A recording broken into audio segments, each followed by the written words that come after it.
Hey, how's it going, guys? So we're going to look at 5 fundamental movements that we use for all our athletes, really. So youth athletes to beginner adults that are coming in, with a training age of 0, basically. So you could be 40 years of age, but if you've done no training, you need to learn fundamental movement patterns. So these exercises are very useful because you don't really need any equipment. I think 4 of them we're just going to use our body weight.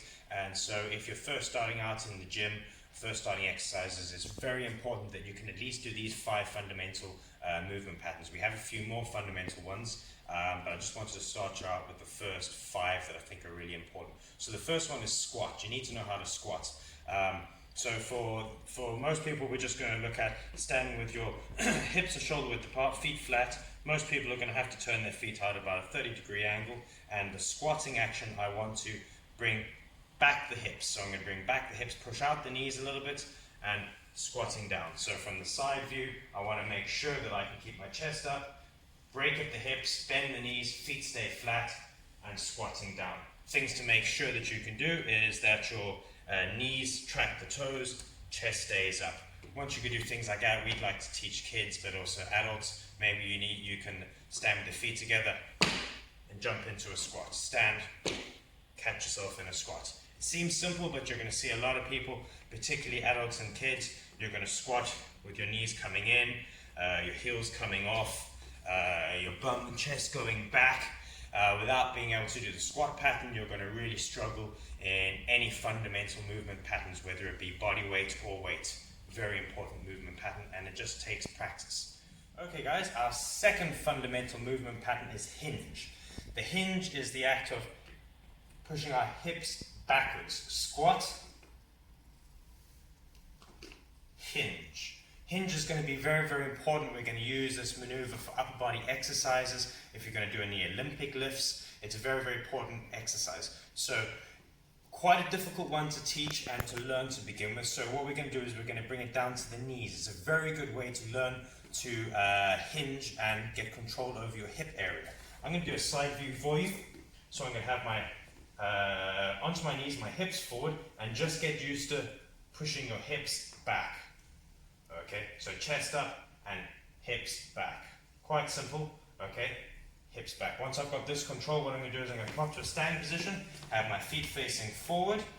Okay, now from here, as I push my hips back, you're going to see how I'm going to soften my knees a little bit, but my hips are moving.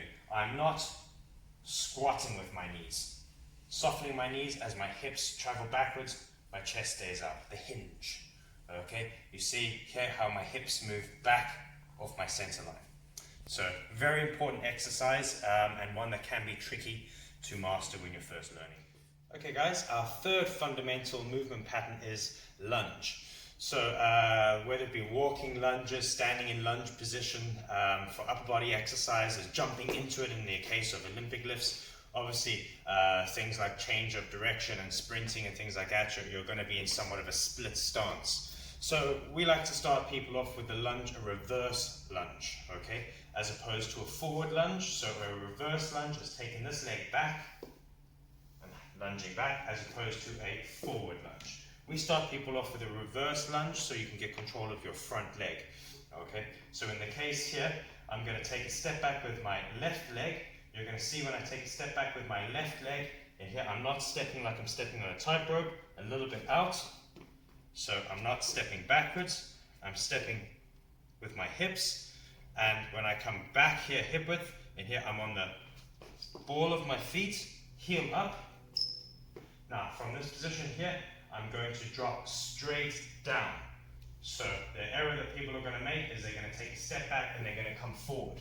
I want you to take a step back, get your position, and now focus on the back knee coming down. When I'm in this position here, you're going to see the 90-degree angles, okay, and up, the lunge. So the reverse lunge, just getting used to that balance. The biggest error people are going to make is when they step back, they're going to swing this leg backwards. So they're going to be off balance, okay. So your lunging position, reverse lunge to begin with, a very important exercise. Alright guys, so the fourth fundamental movement pattern is pushing exercises. So whether it be I'm bench pressing, I'm doing push-ups, burpees, pushing someone away from you, maybe I'm playing a field sport where I need to keep someone away, this ability to push. So where we bring it is we're going to bring it to crawling exercises, because we need to be able to have enough strength in the upper limbs to hold your own body weight.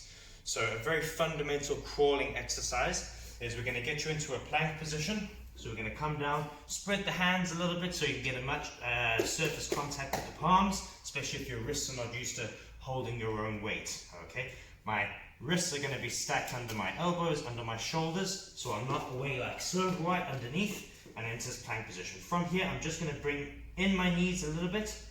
So I'm just going to bring them in a little bit. Okay, flatten my back. Now all we're going to do is take a mini step with one of your back legs and your opposite arms. One. Mini steps. Mini steps.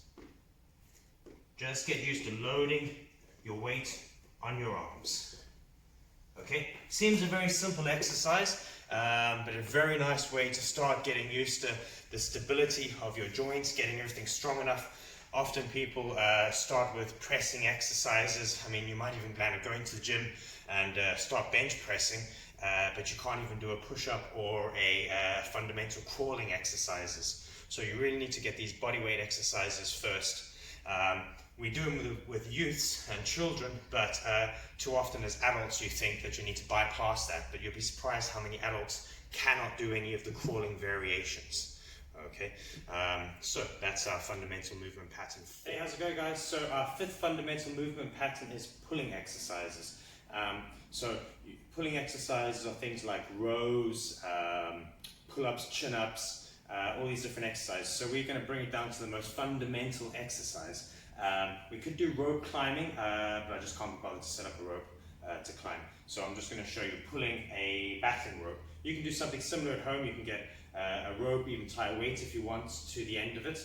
The main thing with this exercise now is I'm going to get myself in a bit of a squat position. When I pull, I'm going to focus on pulling my elbows backwards, really using your lats and your muscles to squeeze your elbows back. You see, I'm not going to round, I'm going to keep my chest out and just simply squeezing in with the elbows, squeezing that elbow back, squeezing that elbow back. Just get used to this pulling action. And then we can progress. All of the fundamental movement exercise, we have a progression with them. So once you learn the first one, we can move to the second, move to the next. When you come into the gym, especially if you're one-to-one or you're an athlete, there'll be a body screening and we'll go through and we can kind of assess pretty quickly where you are on the chart with regards to skill in body movements, and then we start to progress you through it. So these are 5 fundamental movement patterns that if you're just starting to exercise yourself, or maybe you have children that you want to get into exercise and you don't know where to start, practice these exercises with them, because they're the fundamental movements for all further development. The next video I'll throw in a few more others that we use. I don't want to make today's video too long. Guys, if you have any questions, please feel free to ask, and I hope you have learned something and enjoyed the video. Thank you.